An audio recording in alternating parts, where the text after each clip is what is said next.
enemy of your child's brain. That's what we're going to talk about. There are actually several enemies to your child's brain, but we're going to be talking about one in this program, and that is the electronic screen. Unfortunately, you're watching me on an electronic screen right now, so isn't that a bit ironic? So we're going to get into how these things have effects on your child's brain. And electronic screens have a great effect. So what is the most important? And when I ask parents, what's the most important thing in life? My children, my kids. We all want our children to grow up as the best version of themselves. Healthy, strong, vibrant, being able to have the best neurological and brain development that they possibly can. Parents also want to have the ability to do things in our lives, do things as parents that can enhance that, but we also want to avoid anything that harms our children potentially, right? That's what we're going to talk about with screens. Epigenetics is the study of how we can enhance genetic expression, and we can affect that. Now, we have our genes, mom, dad, come together, DNA, right? Now you have this blueprint that has 19,000 pages to it. But not all genes are expressed all at the same time, and not all genes are expressed, period. We can affect which genes are expressed and are not expressed with our environmental decisions, if you will, or our nutrition decisions, our exercise decisions, whether we're stressed or not, whether we go to the chiropractor or not, whether we're getting enough sleep, and so forth, and screen time, which we're going to be talking about here. Neuroplasticity. Now, neuroplasticity means that the nervous system is plastic. The nervous system is moldable. We can have an effect on how the brain is going to develop and become the best version of itself. When we're developing in mom and dad, you have a bunch of brain cells, but they're not all connected together yet. So in the womb and then after birth, the things we do have an effect on how quickly these nerves grow together and develop or not. And we want to take advantage of the things that we have under control. Again, the nutritional thing, the exercise thing, the chiropractic and spine thing, making sure that they crawl enough, keeping them in a loving environment, loving, enriching environment, sleep time and so forth. But again, you'll see about screen time in just a moment. And the future. I think we need to expand this to the future, meaning the future of the generation coming up now, the children not even born. They are our future of our communities, our country, and the planet.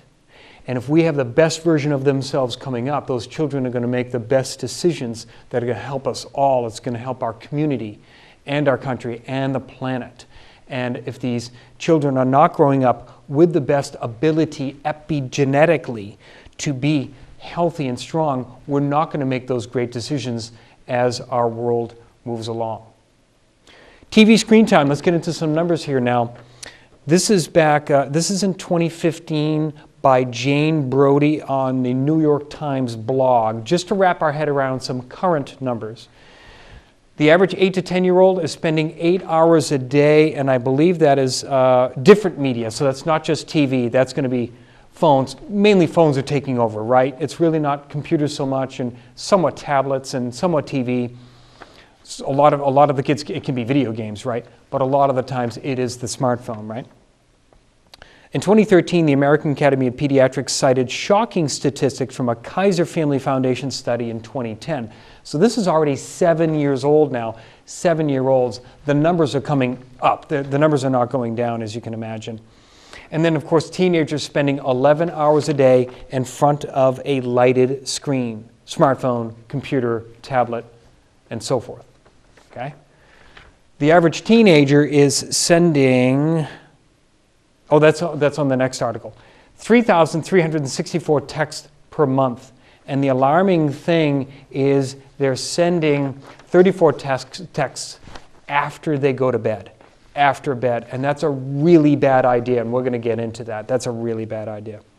So reporting on this article was from Boston Public Radio, Jim Brody and Marjorie Egan in July of 2015. They had Kara Miller as a guest.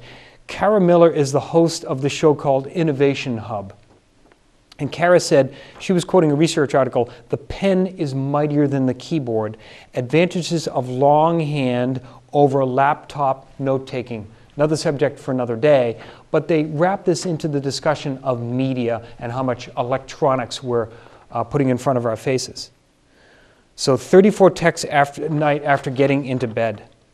I did a summary of myself for what was going on with this article here and the Boston Public Radio show. And I said, increased screen time equals inhibited brain growth, neuroplasticity, and formation in the young, and poor brain circuitry maintenance and growth in adults. Which means just because you might not be a child anymore doesn't mean you're off the hook. So right after this show is over, click the TV off and go exercise, right? Poor food choices are usually made with electronic screens, right? So poor food choices, processed snack foods, soda, and sport drinks. We tend to consume those things in front of there. You've probably heard the word mindless eating. We tend to do that in front of the TV or movies or whatever it is. And more eating in general, we tend to just snack when we're in front of electronic screens. There's less exercise because that's being put to the side. Less time outside, not getting dirty. Kids need to get dirty, another subject for another day. And less purposeful human interaction. And that's what electronic screens displace, is that activity. Now what I'm going to do is review a bunch of articles with you, which are very, very important in this. And we're going to go through time, starting in 1999, when the American Academy of Pediatrics came out with their initial recommendations on how much TV is safe. Now this came out of the journal Pediatrics, and they recognized that exposure to mass media, which is television, movies, video and computer games, the internet, music, lyrics and videos, newspapers, magazines, books, and so forth, presents both health risks and benefits for children and adolescents. They're increasingly aware back in 1999, 18 years ago, of negative media influences on children and adolescents. The average, now again, this is 18 years ago, the average American child spends more than 21 hours per week viewing television. Now that's just TV, that's 3 hours a day of TV on average, not including time spending watching movies, listening to music, or watching music videos, playing video games. So it wasn't even including that. They didn't even talk about smartphones because, again, they weren't that prevalent 18 years ago. Or surfing the internet. That was not included in that 3 hours per day. Time spent with media often displaces involvement in creative, active, or social pursuits. And that's a huge problem with brain development. We're not moving our bodies. We're not doing purposeful things. We're not getting social interaction with each other. Unfortunately, now they're being exposed more to programming and advertising and are highly sexualized in their content. So they're getting more exposure and earlier on, right? Okay. Increased television use, again, 18 years ago, increased television use is documented to be a significant factor leading to obesity and may lead to decreased school achievement. So now we're going to contribute to that obesity epidemic, and again, we knew that 18 years ago, and school achievement goes down. Now this is the recommendation, the gold recommendation that so many of us have held on to for many, many years. Pediatricians should urge parents to avoid television viewing for children under the age of 2. Later on, I'm going to go over how those recommendations have changed. Personally, I believe that's still a really, really good recommendation, and many people still agree with me. My colleague, Dr. Dan Murphy, a chiropractor, said, "This is timely but not new," 18 years ago. Much of the research behind this policy statement can be found in the books by Jane Healy, if you want to get into this a little bit more. Her books were Endangered Minds in 1990 and Failure to Connect 1998, almost 20 years ago at this point. So this information has been around with how video time affects us. In 2004, so now we're talking 5 years later as we're gathering information here, toddler TV time can cause attention problems. So we initially knew in 1999 that they're saying TV affects development, it's affecting obesity rates, it's affecting school performance. Now this one is talking about attention problems, meaning ADD and ADHD and the like. This was Peggy Peck from WebMD regarding some research.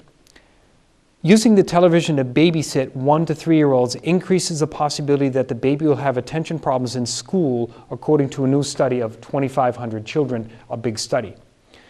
Dmitry Christakis tells WebMD that 3-year-olds who watch TV for 2 hours a day, so watch this now, follow the numbers. If they watch TV for 2 hours a day, have a 20% increased risk for attention problems at age 7 compared to a child that doesn't watch any TV. Okay? So 2 hours a day, increase your attention problems by 20%. Here's where it really comes in. The risk increases as TV watching increases. So for each additional hour of TV, your risk increases by another 10%. 3 hours of TV per day, 30% increased chance of attention problems. 4 hours, 40%. 5 hours, 50%. We saw earlier 11 hours, 110%. I mean, it just goes up and up as you do that. Christakis backs up the American Academy of Pediatrics statement on television, which urges parents to exercise caution and no TV before age 2. So 5 years into this now, they're still saying, great recommendation, stick with it, no TV before age 2. And I think they're alluding to here that doesn't mean at the child's second birthday, buy them 2 TVs, one for the bedroom and one for the living room, and turn it on and let it go. I don't think so, and those recommendations will tighten as time goes along. Now, why did Dr. Christakis say this? He believes the value of a life without TV, and he says that because when one of his young children he was carrying in, just 3 months old, into a store, and the TVs were on, and he knew that he could see that his 3-month-old was just glued to the screens, and that prompted him to look into this a little bit further. 2005, moving forward. Here's the next article, Children's Television Viewing and Cognitive Outcomes. So now we're talking about brain performance. We've got the obesity and developmental issues and attention problems. Now we're talking about cognitive and performance, again, out of the journal Pediatrics in 2005. Before age 3 years, the children in the study watch an average of 2.2 hours per day. The average in 3 to 5 years, the average was 3.3 hours per day, so it went up.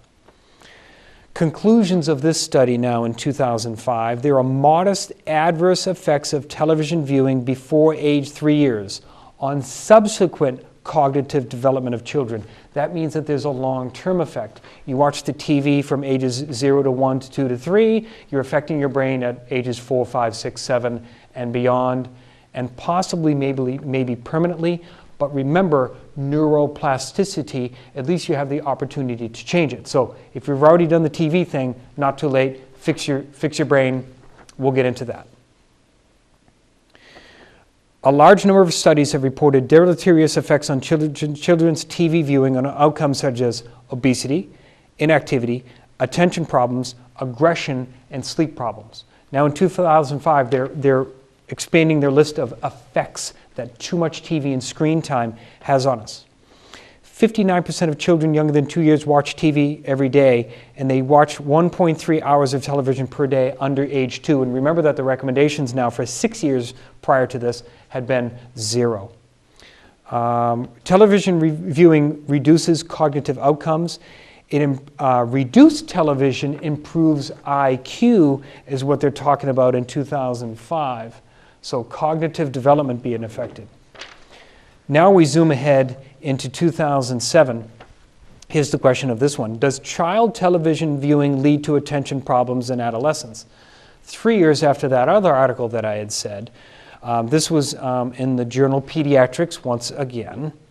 The conclusion is childhood TV viewing was associated with attention problems in adolescence. So now they're fast forwarding in adolescence attention problems are being linked to TV views from ages 0 to 3. Independent of early attention problems and other co-founders. So they're just saying, if you watch TV when you're younger, you have an increased chance of attention problems, ADD, ADHD, and so forth. These results support the hypothesis that childhood TV viewing may contribute to the development of attention problems and suggest that the effects might be long-lasting. Dr. Dan Murphy, my colleague, made a whole list of things coming off of this article in 2007, and it's really interesting.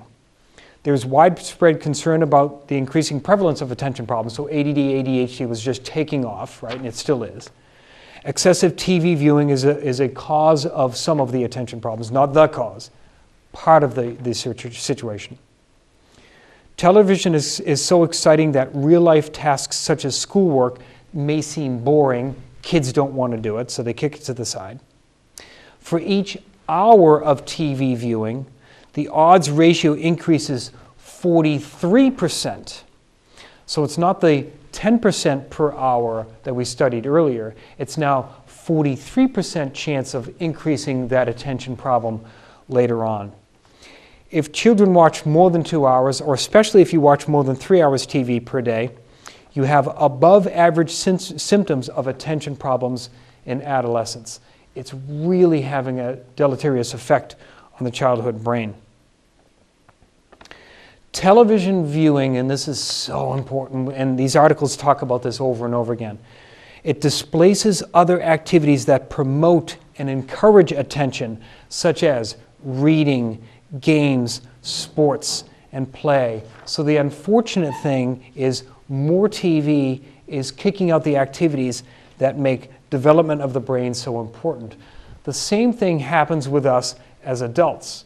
As adults, I talk about this. The average adult in the United States watches 5 hours of TV per day. 5 hours. When you retire, that goes up to 7 hours. So now for the average adult, when they retire, their new full-time career or job is TV watching, and that needs to change. Now we're in 2008.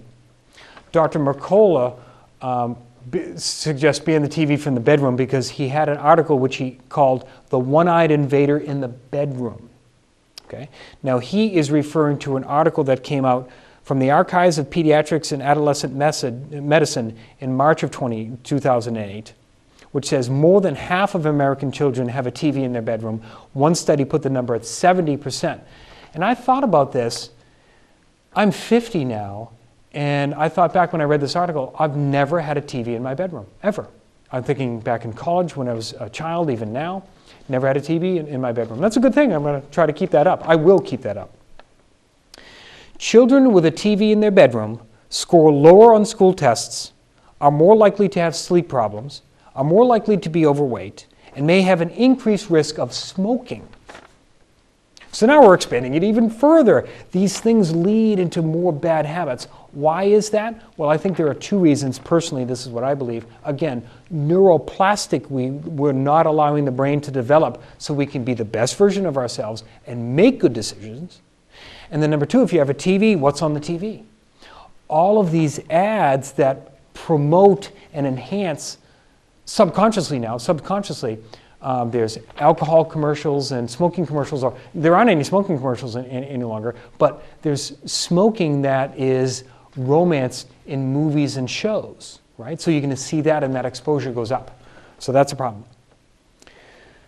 When researchers put monitoring devices on the TVs that reduce the TV time in half by not allowing the TV to turn on after the quota is reached, they found that relative body mass index dropped and children snacked less, 100 calories per day less of snacking. Very interesting. The 15 side effects of watching TV. Watching TV now. Here's a list. Obesity, trouble healing, heart trouble, decreased metabolism, eyesight damage, Alzheimer's disease, decreased attention span, hormone disturbances, cancer, early puberty, autism, sleep difficulties, increased appetite, limited brain growth, and diabetes, all linked to too much TV. That list should do it for you. In 2010, now this article here also expanded. Remember I talked about in 1999, they were just saying basically TV, but now they're including video games to mean the same thing. Again, out of the journal Pediatrics in 2010. Conclusions. Viewing television and playing video games, now they're bringing video games into it, each are associated with increased subsequent attention problems in childhood. A similar association among TV and video games and attention problems exists in late adolescence and now even early adulthood from too much TV when you're younger. Now, the other article in 2010, I wanted to tell you this. This is very good. Exercise does not make up for screen time. So we say, well, that's okay. We'll let our kids do their screen thing, but we'll make up for it by making them run around. Title of the article, Exercise Doesn't Make Up for Kids' Screen Time. So there's no free lunch is what we're getting at here, right? This is from Stephanie Pappas, lifescience.com, senior writer. It was based on another research article. Time spent in front of the computer or TV screen is associated with psychological problems in children, no matter how physically active the child is. You can't make up for it by extra time running around. And here it is again. It was out of the journal Pediatrics in 2010. Children's screen viewing is related to psychological difficulties irrespective of physical activity. You can't make up for it. And that's just a bummer. Now, this is what I want to get into as we tie it in before I get into a strategy with you, is the American Academy of Pediatrics announced new recommendations for screen time back in 2016, late in 2016, so this is only months ago now. They're admitting today's children grow up immersed in digital media now, which both has positive and negative effects on healthy development, a lot of it being negative. They have something called the Family Media Use Plan. It's okay. This use plan, they're trying to help people navigate understanding that screens are here to stay. Let's try to just manage it as best we can. So American Academy of Pediatrics are trying to really work with people. Here's their new recommendations now. Remember, they said no screen before age 2. Now they're saying for children younger than 18 months, a year and a half, avoid use of screen media completely other than video chatting, which means if they have a grandparent that is too far away and you chat with a limited period of time with a grandparent, that's okay, but the other parent's going to be in the room and that's it. That's the only thing that they say. And I believe that they say that's half an hour or less. For 18 to 24 months, so in that 6-month period, if you want to introduce digital media, it should be high quality and you watch with the children to explain so they can ask questions. And you'll see in a moment, it's only Sesame Street and PBS. That's it. That's all they're saying. That's it. For ages 2 to 5, it's 1 hour per day. That's it. Ages 6 and older, limit it as much as you can. So NPR Morning Edition in October of 2016 reported on this. The American of Pediatrics lifts the no screen under 2, but they're just adapting it slightly. The new recommendations are now saying up to a year and a half, only very limited time, half an hour or less, and it's only video chatting with, say, important people, and that's it. They're still saying, though, the AAP, the Pediatrics, is still saying no screens at all are still the best idea. It's still the best idea. The flip side is actually shown poor language skills correlated with earlier solo viewing of educational videos.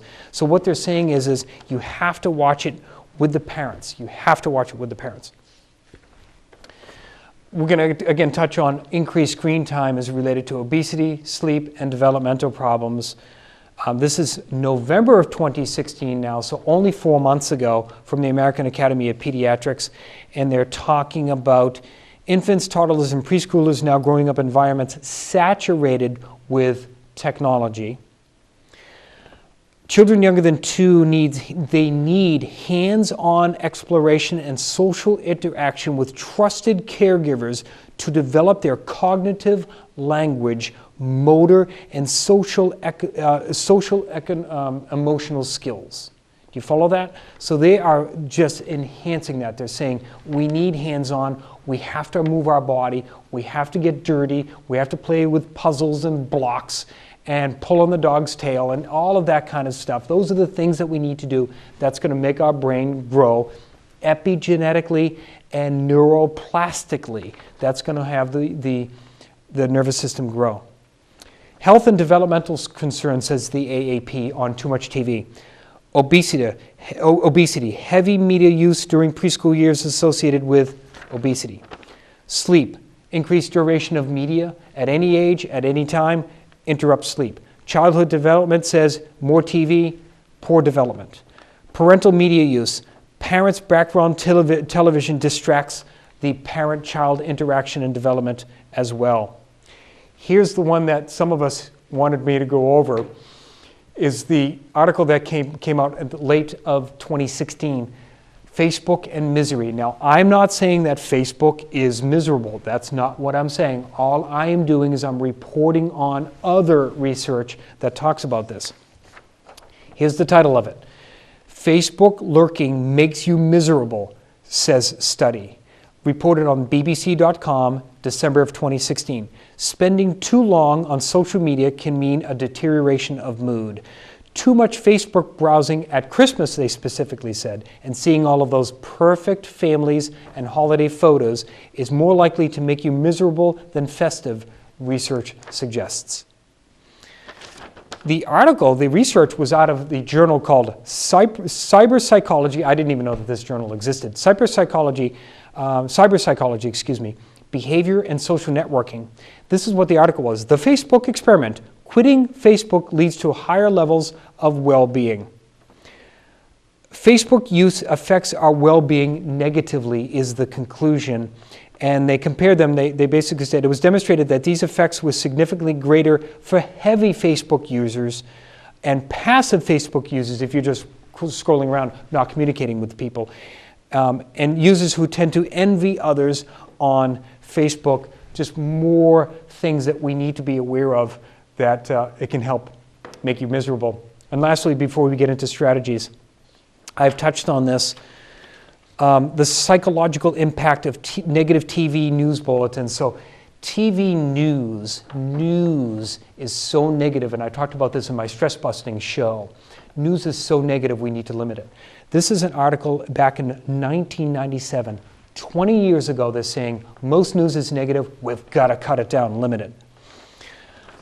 So the emotional content of films and television programs can provoke marked changes in mood in the subjective, expressive, and psychological levels and can produce different emotions in a predictable negative way.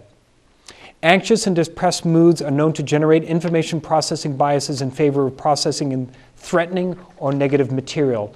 And then that was followed up, something a little bit newer, the psychological effects of TV news in 2012, so 5 years ago, saying, again, over the past 20 or 30 years, news has become so negative that we need to change it. And that was out of psychologytoday.com.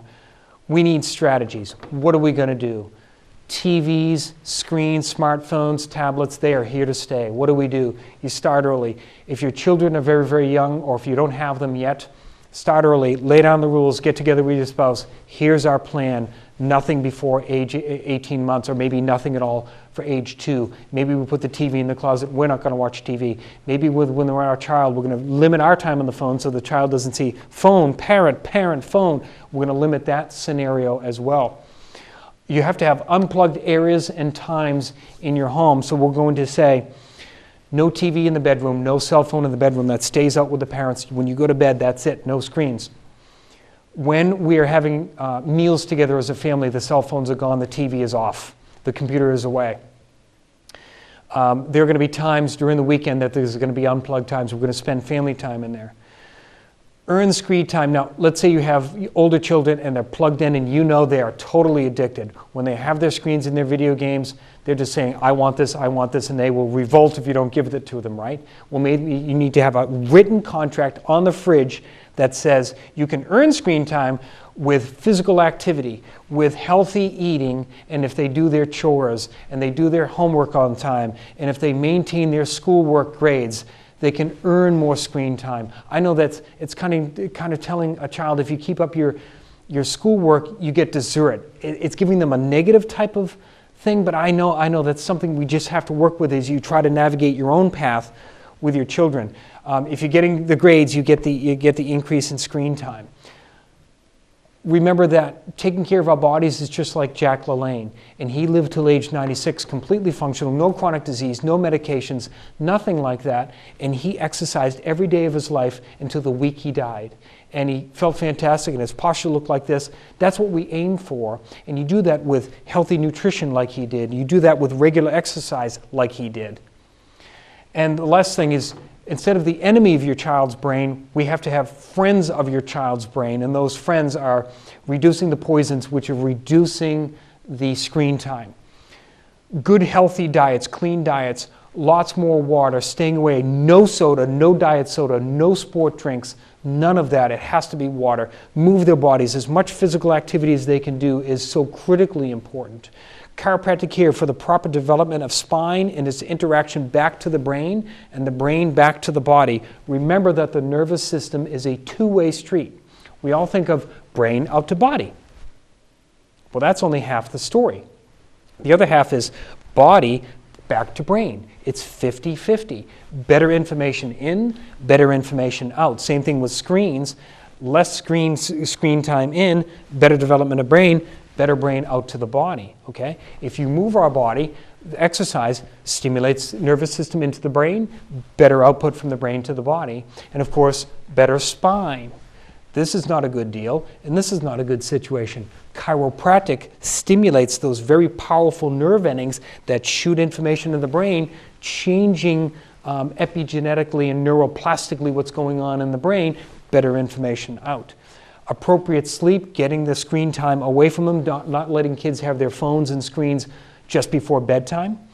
Massage, acupuncture, meditation, that's more appropriate for adults, but we can do some of these things in children as well. That will also enhance, again, information in and information out. So be careful. Now you've been warned of the enemy of your child's brain and what we can do to make it better. I'm Dr. Scott Fuller. Thanks again.